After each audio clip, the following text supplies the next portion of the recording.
Greetings. In sticking with tradition that I started about maybe 3 years ago, grew out the beard in November. It's early December. I'm actually 5 days late. It's December 5th. I'm recording this, but in sticking with tradition, I'll be getting rid of it. The weapon of choice today will be a Jacob Ray 6/8 straight razor, and our lather will be provided by Hendrix Classics & Co. Hidden Goddess. We'll be finishing off with the aftershave balm and the same matching scent, Delegate de Bergamot. All right, let's get lathered up.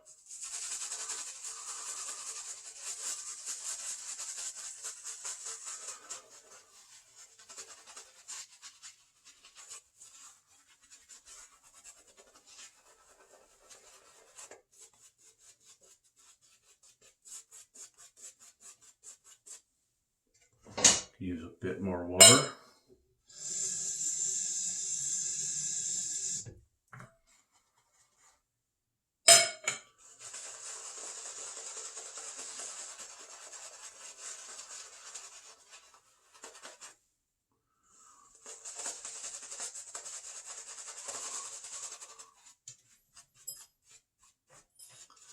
It's been about a year since I actually grew out the beard. I've shaved it off, so I'm a little rusty at taking off this much growth in one shot. Beauty of straight razors is that you don't have to worry about clogging anything. With a cartridge razor, you'd probably have to go over it with an electric first, and then follow it up with a cartridge razor to get a clean shave. Straight razor, you just do a couple of passes and you're good to go. All right, we're all strapped up, but I'm going to give it a few more passes just for good measure.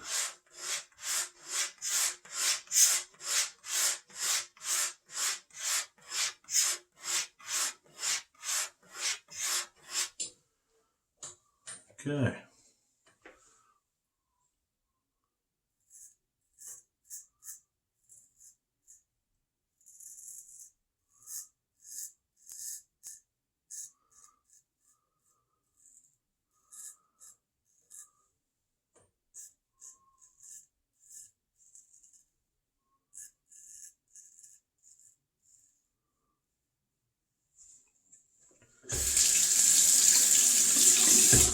Particular razor has been responsible for a little bit of carnage in the past.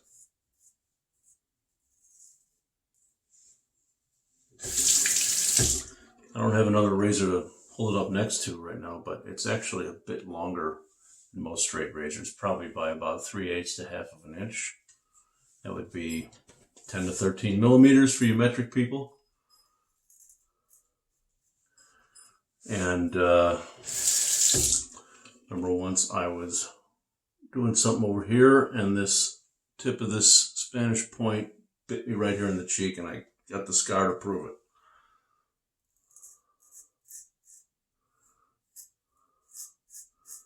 Needless to say, I'm a little more careful with it now.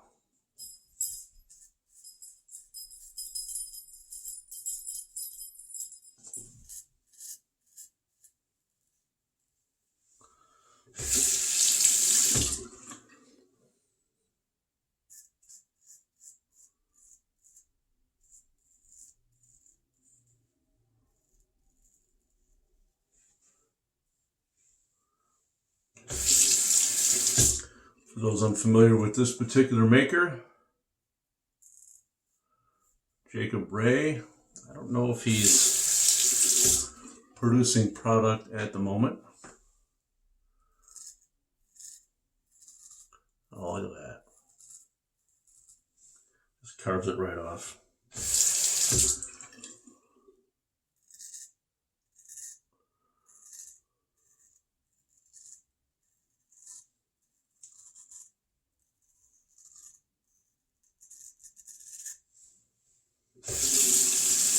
I don't know if he's producing product at the moment.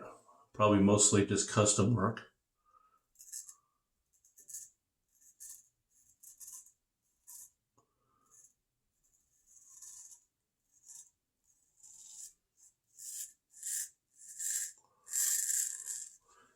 He is, in my opinion, a pretty talented blade maker.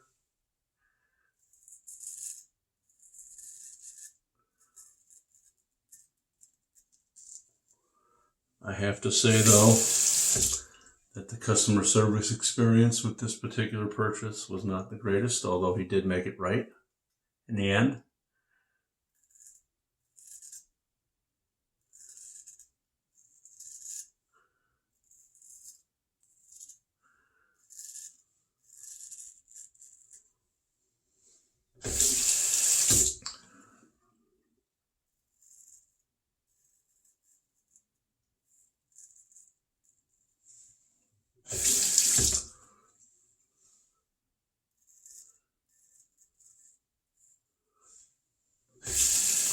A little hard to speak when I'm doing certain areas. Okay, first pass is done. Let me rinse off and lather again.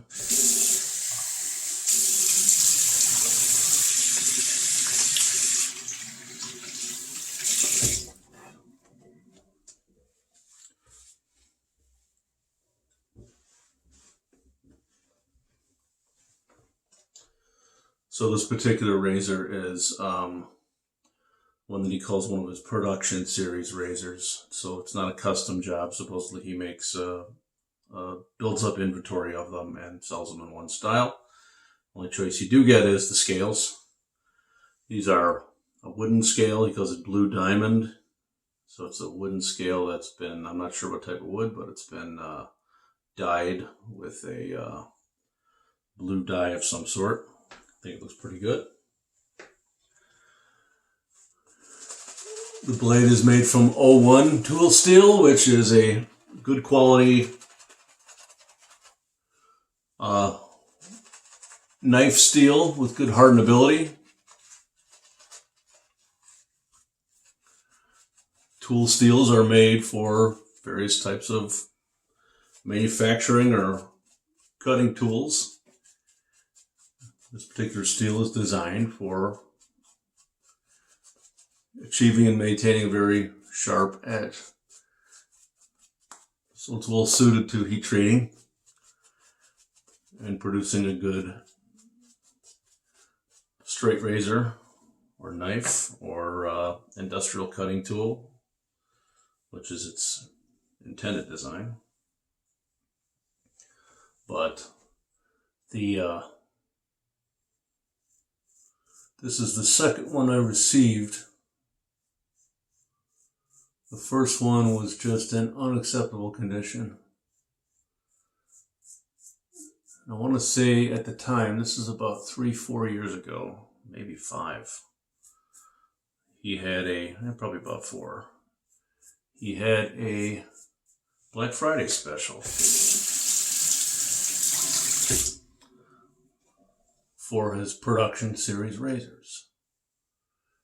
And I think this razor normally goes for about $170, 160, 170 as is. And he had a deal where I got it for like 90, including shipping. At the time, I was a little apprehensive about trying his razors, but I was interested. So I figured, not a huge risk.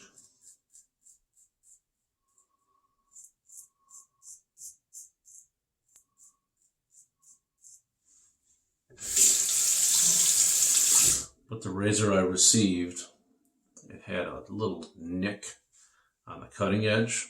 You can see it with the naked eye, but when you zoom in it with a microscope, it was just god-awful. The bevel was wonky and uneven.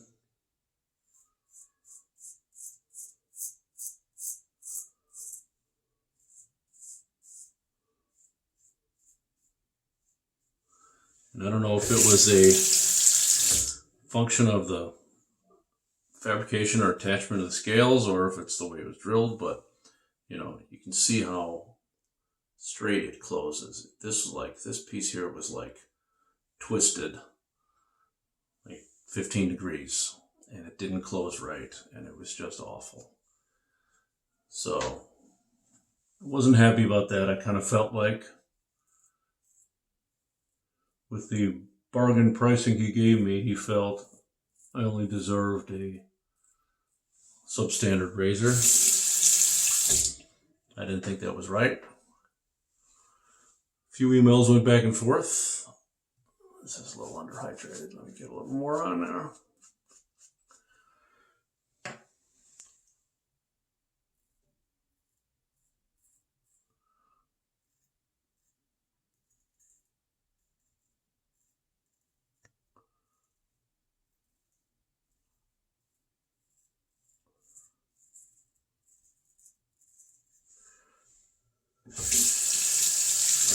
Few emails went back and forth.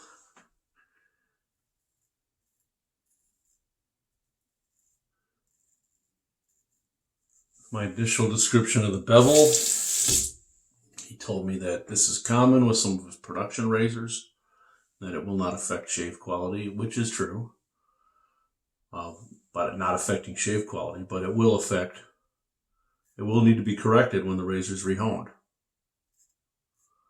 And he has several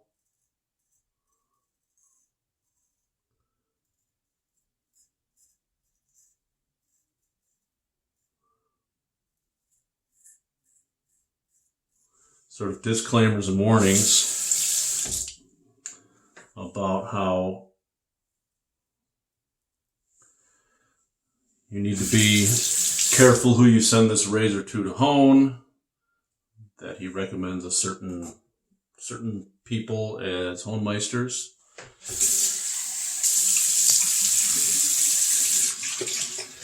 That an incorrect honing job would make it difficult to keep a keen edge in the future, and how whatever warranty, and I'm not quite sure what his warranty is on the razors, would be invalidated if you didn't have it honed by a qualified honemeister. So my response to that is that, well, if you're going to say something like that, then you figure your razor out of the box should be honed correctly, and it wasn't.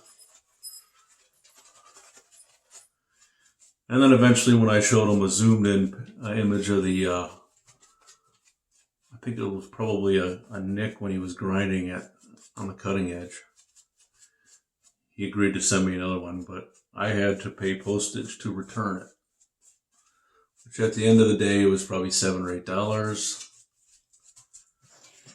So the thing cost me maybe $100 altogether. But given those headaches and frustration, I probably wouldn't buy another razor from him. I was actually thinking of getting a custom Damascus one from him at some point, because they're expensive, but he's a lot more reasonable than most for custom jobs, and he does a good job. They're very creative.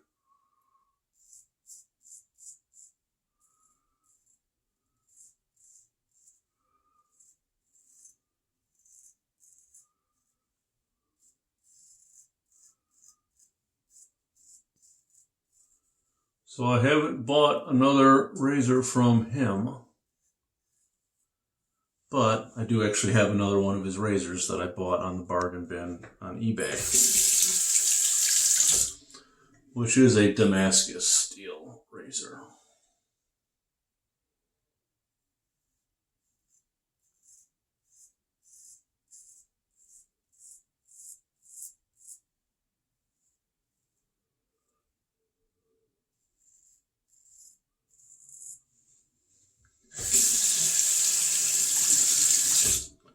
I think he still considers it a production class Damascus steel. I don't think it's considered one of his custom jobs, because it's not. There are a few of them out there that look exactly like it, so.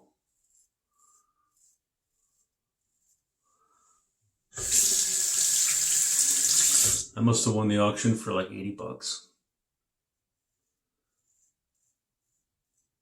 And that razor probably retails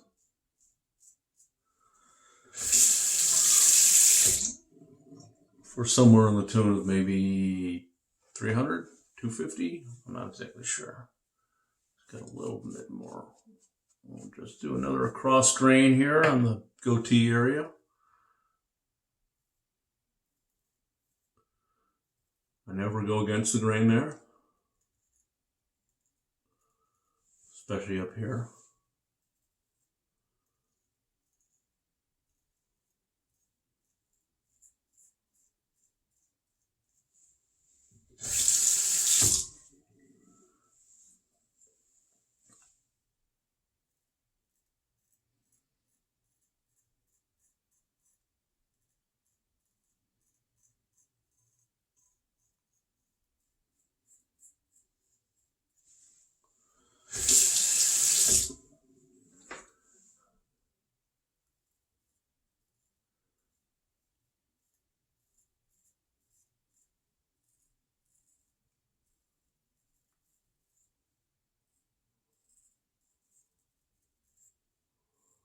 So that's my very long, drawn-out review of Jacob Ray razors.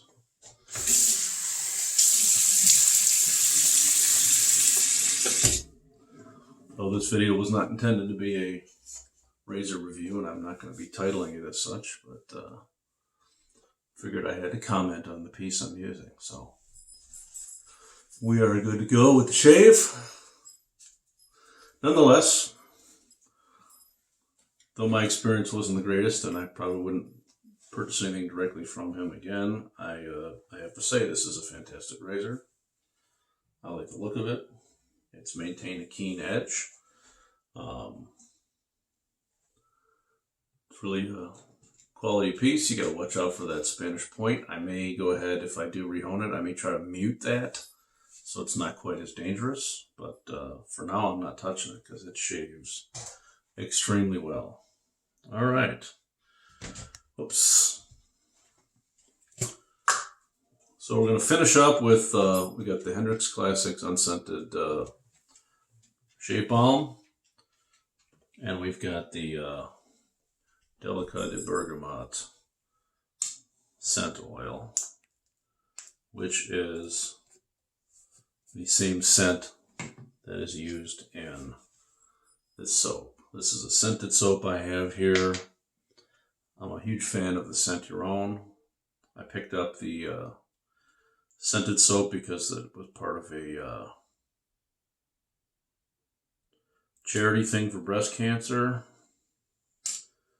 But I stuck with the Scent Your Own on the balm. It's my story. I'm sticking to it.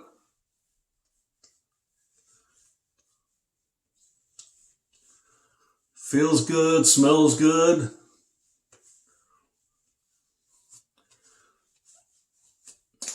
No weepers, no cuts, no nicks. Can't ask for better. The November beard is now gone. Thanks for watching.